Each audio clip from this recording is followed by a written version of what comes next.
కోటి లింగేశ్వరాలు. కోటి లింగాలు ఉంటాయి.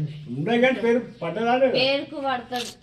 మరి తంగట్పల్లి కాడ కూడా అట్లనే అనలేరా లింగం చుట్టూ మీరు పక్కకు వచ్చారు. గుండం గిన్నె మరి స్నానాలు ఎట్లా చేస్తారు సార్ వచ్చిన వాళ్ళు?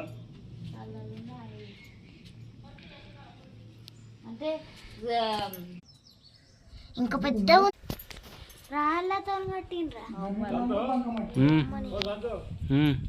గవర్నమెంట్ అది పడ్డట్టున్నారు, ఇది పడ్డట్టు దాగానే. అదే అదే శివరాత్రికి బాగుండేటట్టు. శివరాత్రి ఫుల్ బాగా అవుతుంది. మన లింగాయతులే ఎక్కువ.